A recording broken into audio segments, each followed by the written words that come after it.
I got a feeling I'm about to get put on. I got a feeling that something finna take off. I got a feeling, and it won't be too much longer. Got a feeling coming up on the. Yeah. Welcome back to another episode of Unpopular Honesty, the home of brutal honesty and real hip hop music. I am Cornbread Capone, and today our special guest is none other than DJ Hugg. What's going on, my brother? Not much, man. How you doing over there, man?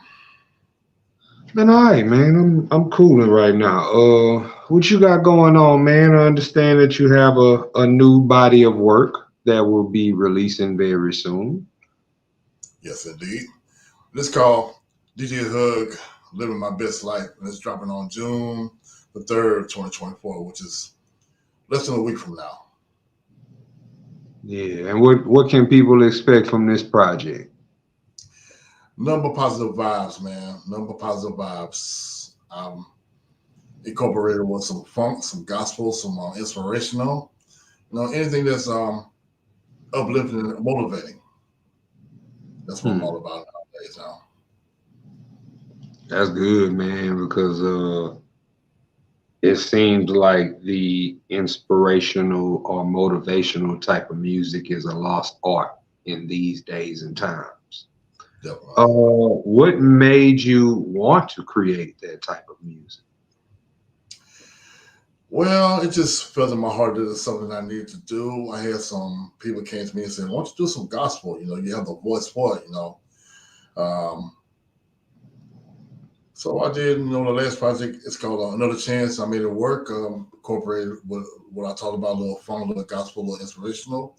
And, we made it work, did pretty good. So I was knocking on the other time. So this time I'm trying to beat on the door. And that's cool because I can remember when I was coming up, gospel all sounded the same to me at one point. You know what I'm saying? Because it's only so many times you can say that over a track before it sounds redundant. And Right. then came the era of the fusion when they started fusing gospel with, I guess at first it was R&B. Then they started to mix it with rap. And now you have a hybrid. You got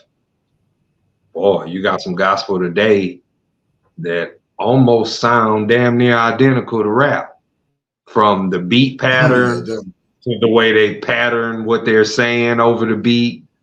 And I was like, wow, some of it is cool, some of it I can't get with. The best example of an inspirational song for me would be Sounds of Blackness, Optimistic. Right. It's not really considered a gospel song because they don't really mention God in the song, but that it's positive, that it's uplifting, that it's inspirational. Right. And the way the beat was blended at that time, I guess gospel purists probably wouldn't like it because they feel like it sounds too modern. Then you got people that do like it because they like the blend. On this project that you're about to put out, is it all inspirational or is it mixed with, because you have an old school type vibe with your music? Is that old school vibe still found on this project as well? Yeah, you can find some old school vibe on there. You can find some recent vibes as well, You won't find that old, boring, with dark chorus or anything like that. Something sound like a funeral. You won't get that. Right. Right. Some you could ride to, some you could dance to, some that will make you think. I feel that. Some will make you think, and some will make you want to, just get on the positive vibe, because we got these crazy things going on, all this gun violence, mass shootings, human trafficking, et cetera, et cetera. We got to do some uplifting, man, because we're in some crazy times right now. And I feel it was necessary, and I want to do my part in music. I agree with that. As a DJ, hmm, as a DJ,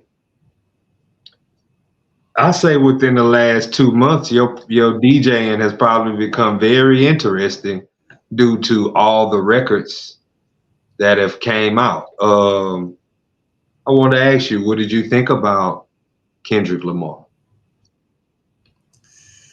The Kendrick Lamar, well, I really didn't get myself involved in that, because it seems like everybody's beefing, man. It just really doesn't make any sense to me. So some say he did okay, some say he was pretty whack, but I really didn't get myself involved in it, so I really can't give you a different answer on that one. Well, I say it like this. I'm gonna just go ahead and keep it neutral. I'll say like may the best man win. That's the way I look at it. I mean, well, he won. You know what I'm saying? So, that's the thing. I mean, above anything else, I mean, it was a lot of going back and forth between a lot of different people. Some of it I heard, some of it I didn't hear. You know what I'm saying? I felt like I listened to what was most important, and what as far as what's most important that came out of it, I mean, somebody said that the battle between Kendrick and that other guy brought the value of lyrics back to rap music. Yeah. So I look at that and I say, okay, good. Yeah. You know what I'm saying? Because, for a long time, for really the last 2 decades, the art of lyrics is a lost art because people care more about melodies and they care more about numbers and a bunch of other metrics that have nothing to do with musical talent and capabilities. Right. So the fact that that's the sentiment now in the aftermath of this situation, I think that's very good, especially for artists such as myself, because I'm a lyricist. Right. So that part of the game affects me. You know what I'm saying? As far as DJing, are you still doing your thing on Sunday nights? Oh yes, I am. Definitely. Still I used to live in Houston, and when I lived in Houston, every Sunday 102 would play. If you woke up early in the morning and you listen to 102, I'll say between 7 a.m. and 12 a.m. you heard gospel. Right. But then at 12 a.m. to about 7, 8, you heard nothing but old school. Right. The Earth, Wind and Fire, the Frankie Beverly and Maze, and I love that shit. That used to be, I mean, sitting around Sunday listening to the radio or riding around in the car listening to the radio wasn't a bad thing if you were playing 102. Right. I missed that because our radio station in Beaumont used to do that too, but I believe everybody that was there at one point got fired, and it's a new staff and a whole new format. Local artists don't get played anymore like they used to.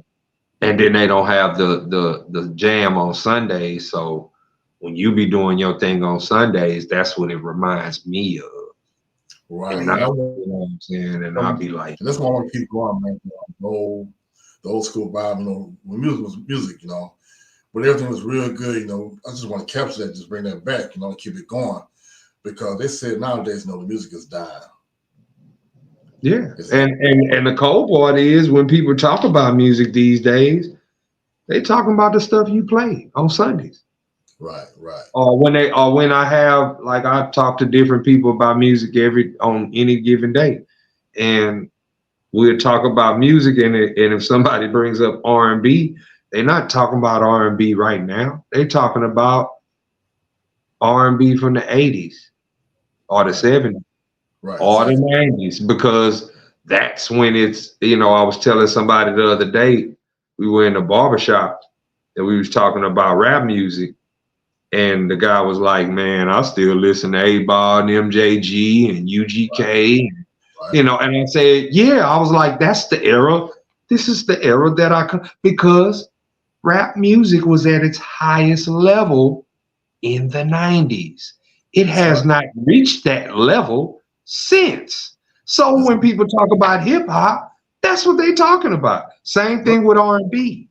Right. The same thing with R&B, because R&B today is what? It's a burnt out candle. So to speak, you know what I'm saying? So because you don't have that soul, you don't have those records like you used to.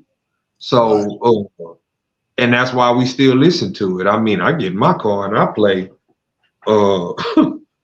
Sometimes it sounds like, remember Midnight Love on BET?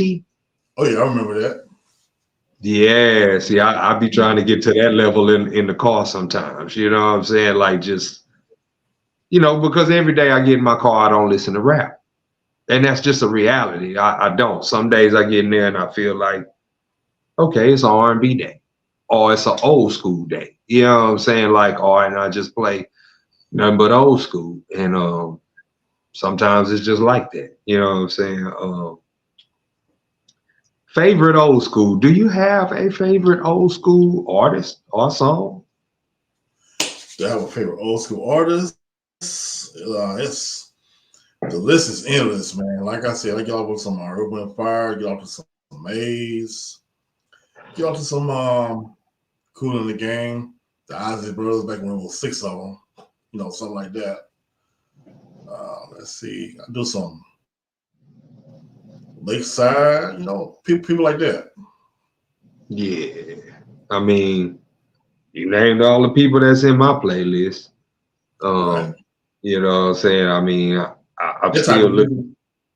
That type of music will never die in my book, bro.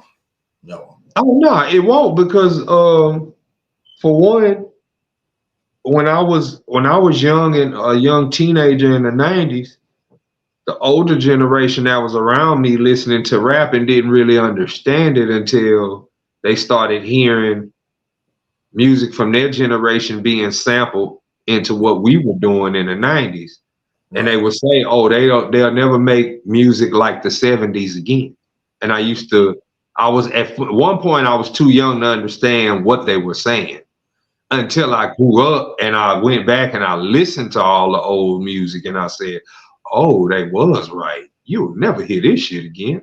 Not the way that, because a lot of that stuff they were bands and they were playing that stuff live. It was live instrumentation. Not today where everything is computerized and at the touch of a button. No, they had to play all that stuff. So, and that type of sound, you can never duplicate. You will never be able to replicate that.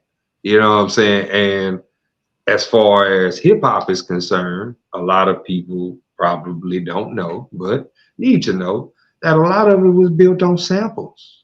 Exactly. Samples from artists such as the Godfather of Soul, James Brown. Right. The Isley Brothers. Right. All these artists are on the most sampled artist list of all time. Exactly. You know what I'm saying? So a lot of our beginning of hip hop started with sampling their music. Right. So and with me, if I love the rap song that samples it, I'm gonna go back and listen to the original. That's what I do, man. That's what I do. Yeah, because that's what happened with I could tell you one album, timeless album, The Chronic, Dr. Dre. Right. I bought this album 5 times in the 90s, because at first it was cassette tapes. And we all know if you play your cassette tape too much, it's gonna pop on you. Well, 4 of them things popped on me, and then I bought the CD. But now, this is the thing. I would read the cover. I would read the credits. Who wrote what? Who produced what this sample, where this sample came from. Oh, this sample came from Parliament Funkadelic. Oh, now I'm finna go get the P-Funk Greatest Hits and listen to it now. So that's what happened. So all those samples that was on that album, I ended up going back and get the originals, Leon Haywood and all that stuff. And I'm listening to it, I'm like, ooh, you know what I'm saying? And so it made me appreciate the music that he sampled. Right.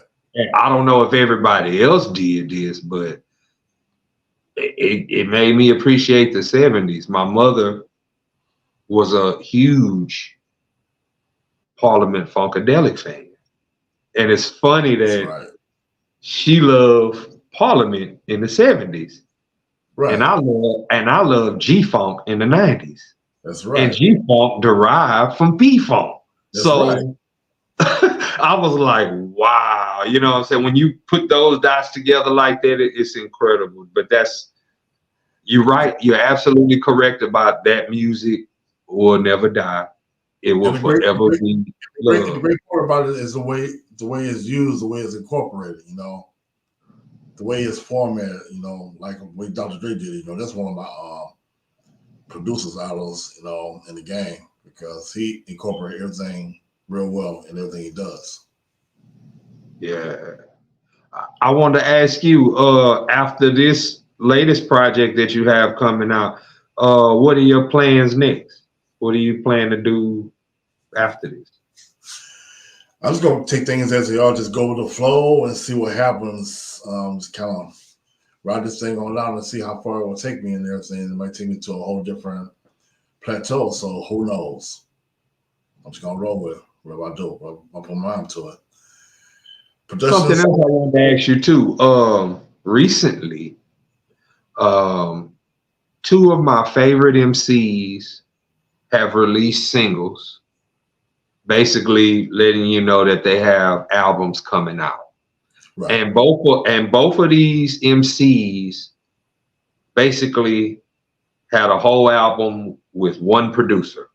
One is Nas, and he did a whole album with DJ Premier that'll be out later this year. And Common did a whole album with Pete Rock, and that'll be out later this year. That's right. So, and prior to this even going on, I already had the thought about doing this because you are one of the people who I go to when I make my music. And I already had it in mind that we were going to do a project like that anyway. Right. And then I say I have maybe two to three other producer friends who I feel like I want to do that with. How do you feel about the artist getting back with the producer and producing a whole body of work, like kind of like how it used to be back in the day? I'm definitely for it, man. I'm definitely for it, because you get these cats that have all these multiple producers on a project. It just doesn't really, vibe well. That's in my opinion. Because I like to listen to albums that have been produced by one person. You know, like how Maurice White, does Earth, Wind & Fire, right? And you know how Ellen Jones did the Barcades, something like that. Right. And that's cool, man. I mean, I thought it was a lost art until Nas did those albums with Hit Boy. Right. Because Nas, for the majority part of his career, all his albums were produced by multiple people, multiple producers.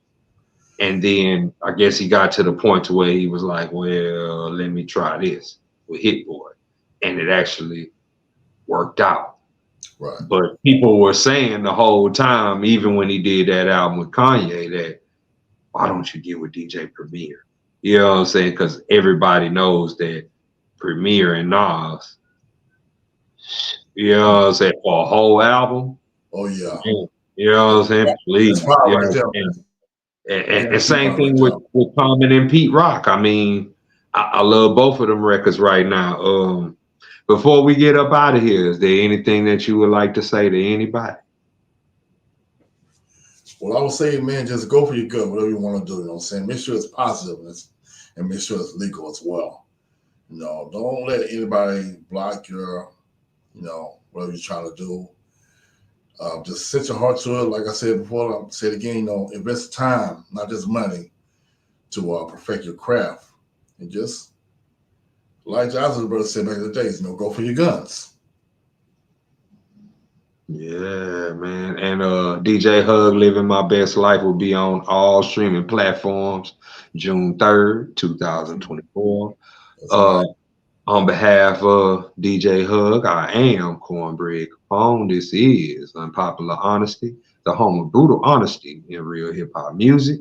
Until next time, everybody, peace and Peace out. love. But that's what the world needs right now. Peace and love. Exactly. Appreciate it, big dog.